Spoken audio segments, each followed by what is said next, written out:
ഞങ്ങളുടെ തെരഞ്ഞെടുപ്പിന് കൃത്യമായ ലക്ഷ്യമുണ്ട്. ആ ലക്ഷ്യത്തിലേക്ക് ഞങ്ങൾ എത്തിക്കൊണ്ടിരിക്കുകയാണ്. അത് കേവലമായൊരു കേരളം എന്നല്ല, ഇന്ത്യ എന്ന് പറയുന്ന രാജ്യമാണ് ഞങ്ങളുടെ ലക്ഷ്യം.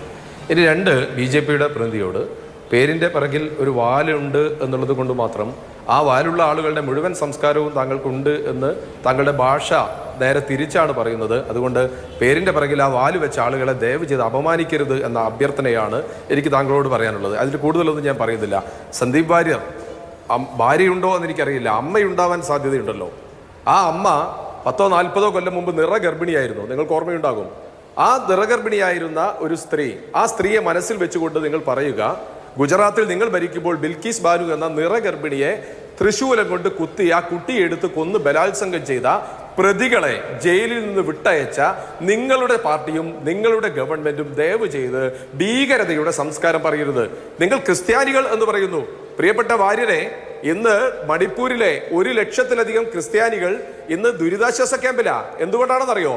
നിങ്ങളുടെ ഗവൺമെന്റ് കൊടുത്ത ആയുധം AK-47 അടക്കം എടുത്തുകൊണ്ട് തുരുതുരാ വെടിവെച്ച് ബലാത്സംഗം ചെയ്ത് കൊന്ന് വീടില്ലാതെ ഓടിപ്പോയി കിടക്കുന്ന ആളുകളുടെ കൂടാരമാണ് ദുരിതാശ്വാസ ക്യാമ്പ്.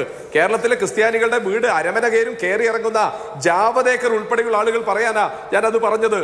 ആ മണിപ്പൂരിലെ പാവപ്പെട്ട ക്രിസ്ത്യാനികളെ കൊന്ന് ഇവിടെ വോട്ട് കിട്ടും എന്ന് പറഞ്ഞുള്ള ആ നെറേറ്റീവും വില പോവില്ല. പിന്നെ നിങ്ങൾക്ക് ഇന്ത്യയുടെ ഭീകരവാദത്തെ പറ്റി പറയാൻ, ഇന്ത്യയുടെ സ്വാതന്ത്ര്യത്തെ പറ്റി പറയാൻ എന്ത് അവകാശമാണ്, എന്ത് അർഹതയാണ് വാര്യരുള്ളത്?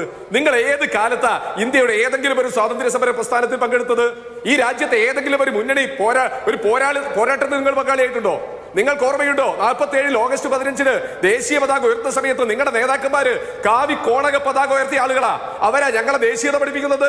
ഈ രാജ്യത്തിന്റെ ഏത് പോരാട്ടത്തിലാണ് നിങ്ങളുള്ളത്? എന്നാ നിങ്ങൾ ദേശീയ പതാക ഉയർത്തിയത്? നിങ്ങൾ വലിയ കാര്യം പറയുന്നുണ്ടോ? എന്താ നിങ്ങൾ ദേശീയ പതാക കണ്ടത്? ഈ വാജ്പേയി ഭരിക്കുന്ന കാലത്താ ചരിത്രത്തിൽ ആദ്യമായിക്കൊണ്ട് ദേശീയ പതാക ഉയർത്തിയത്. നീണ്ട കാലം ദേശീയ പതാക ഉയർത്തിയിട്ടില്ല. അതുകൊണ്ട് ദേശീയതയുടെ കണക്കൊന്നും പറയണ്ട. ഞങ്ങൾക്ക് നഷ്ടപ്പെട്ടത് ഗാന്ധി മുതൽ ഇങ്ങോട്ടുള്ള ആളുകളാ. നിങ്ങൾ കൊന്ന ഗാന്ധി മുതൽ ഇങ്ങോട്ട്, ശ്രീമതി ഇന്ദിരാഗാന്ധി മുതൽ ഇങ്ങോട്ട്, രാജീവ് ഗാന്ധി മുതൽ ഇങ്ങോട്ട് ഭീകരവാദം കൊണ്ട് ഞങ്ങൾക്ക് നഷ്ടപ്പെട്ടതാ.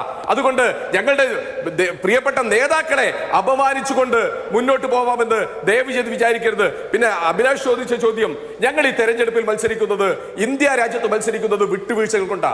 വിട്ടുവീഴ്ച ചെയ്തുകൊണ്ട് ഞങ്ങളിപ്പോ ജയിക്കിന്റെ പാർട്ടിക്ക് രാജസ്ഥാനിൽ കോൺഗ്രസ് നേരത്തെ ജയിച്ച 6 സീറ്റ് കൊടുത്തു.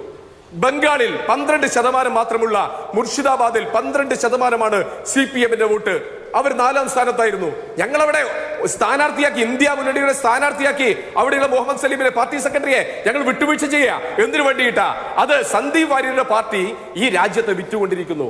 ഇലക്ടറൽ ബോണ്ടിന്റെ പേരിൽ ആയിരക്കണക്കിന് കോടി രൂപ കട്ട് മുടിച്ച് ഈ കോവിഡ് കാലത്ത് വ്യാജ മരുന്ന് ഉൽപ്പിച്ച ഹെട്രോ ലാബ്സിനെ പോലെ, സിപ്ല പോലെയുള്ള, ഹൈറോൺ ഹെൽത്ത് കെയർ പോലെയുള്ള കമ്പനികൾ, അവരെ പൂട്ടിച്ച കമ്പനികൾ, അവരോട് ഇലക്ടറൽ ബോണ്ട് വാങ്ങി ഈ രാജ്യത്തെ സാധാരണക്കാരന്റെ ആരോഗ്യം പോലും, ആ മനുഷ്യ ശരീരത്തിന്റെ ജീവൻ പോലും വിറ്റ് അതിന്റെ നീര് പിഴിഞ്ഞെടുക്കുന്ന BJPക്കെതിരാണ് ഞങ്ങൾ. ഈ രാജ്യത്തെ മുഖ്യമന്ത്രിമാരെ ജയിലിലടക്കുന്ന BJPക്കെതിരാണ് ഞങ്ങൾ. ഈ രാജ്യത്തെ ജനപ്രതിനിധികളെ വിലക്കി വെച്ച് ഭീഷണിപ്പെടുത്തി ബ്ലാക്ക് മെയിൽ ചെയ്തു വാങ്ങുന്ന BJPക്കെതിരാണ് ഞങ്ങൾ. ആ BJPക്കെതിരെയുള്ള പോരാട്ടത്തിനിടയിൽ ഏതെങ്കിലും രീതിയിൽ കോൺഗ്രസിനെ ഒന്ന് ഇല്ലാതാക്കാൻ ശ്രമിക്കാൻ ആര് ചർച്ച നടത്തിയിട്ടും കാര്യമില്ല, ആര് പിന്തുണച്ചിട്ടും കാര്യമില്ല.